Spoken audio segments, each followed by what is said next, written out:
जय मां शारदा। नमस्कार। मैं पंडित विनोद मिश्रा ज्योतिष और हस्तरेखा के इस कार्यक्रम में आपका हृदय से स्वागत करता हूं। आज का विषय है उंगलियों में गांठ का होना।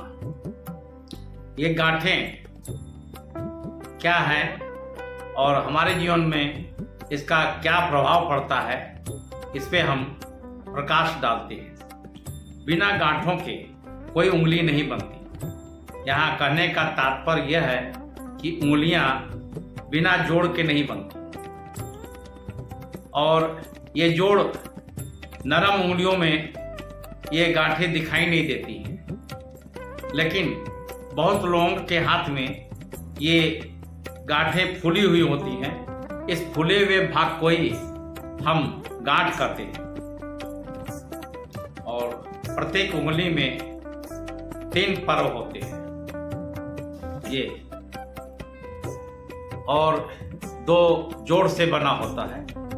ये दोनों जोड़ ही 2 गांठ होती हैं और किसी किसी के हाथ में एक ही गांठ अनुभव होती है, जबकि दूसरी अनुभव नहीं होती है। और किसी किसी के हाथ में दोनों ही गांठें दिखाई देती हैं और किसी किसी के हाथ में एक भी गांठ अनुभव नहीं होती। ये गांठें हमारे विचार, कार्य तथा प्रेरणा की सूचक होती हैं और अलग अलग उंगलियों पे इसका क्या प्रभाव पड़ता है, इस पे हम आज प्रकाश डालते हैं। प्रथम में जानते हैं गुरु की उंगली, तर्जनी उंगली।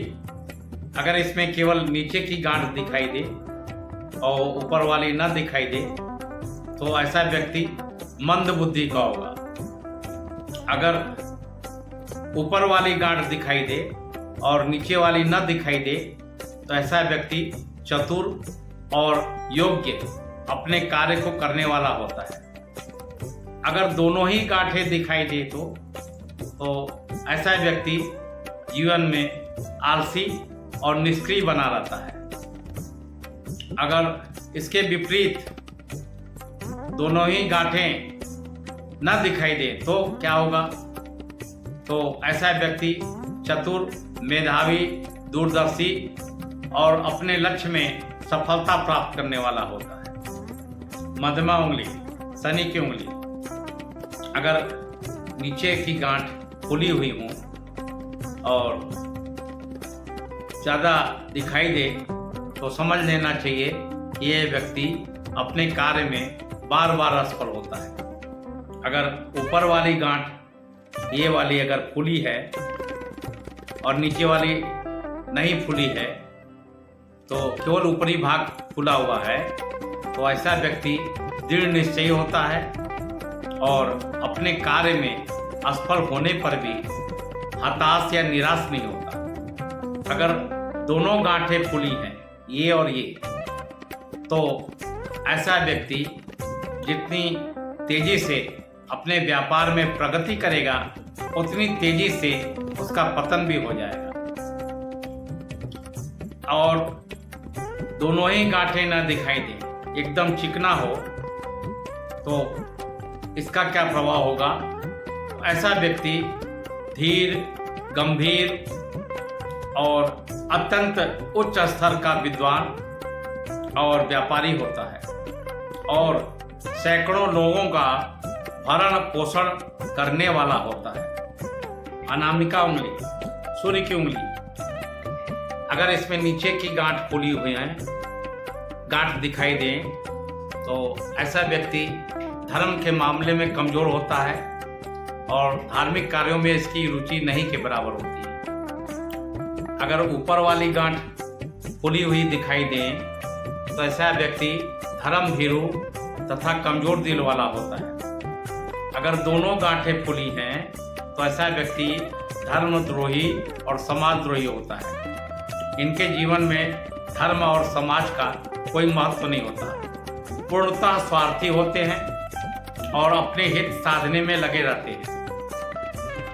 अगर एक भी गांठ न दिखाई दे और चिकना हो तो ऐसा व्यक्ति अपने देश और समाज का नेतृत्व करने वाला होता है और इनका एक निश्चित उद्देश्य होता है और अपने स्वार्थ की अपेक्षा दूसरों की भलाई करना इन्हें पसंद है और इसमें ये लगे रहते हैं। कनिष्ठा उंगली, बुध की उंगली, अगर इसमें नीचे की गांठ फूली हुई हो तो ऐसा व्यक्ति चतुर, जरूरत से ज़्यादा चालाक और सावधान होता है और कानून को तोड़ना इनके बाएं हाथ का खेल होता है। अगर ऊपर का भाग खुला हुआ है, केवल ऊपर का भाग, तो ऐसा व्यक्ति सामाजिक होता है और इनके जीवन का अधिकतर समय सामाजिक कार्यों में लग जाता है।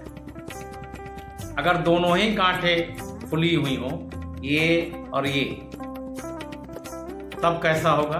तो ये तटस्थ नहीं रह पाते और स्वार्थी होते हैं और गलत कार्यों में लगे रहते हैं। और अगर दोनों ही गांठें न दिखाई दें, चिकनी हो, तो ऐसे व्यक्ति आदर्श जीवी होते हैं और इनका मन पवित्र और शांत होता है और समाज के भूषण कहे जाते हैं। अब आते हैं अंगूठे पे। इसमें एक ही गांठ होती है।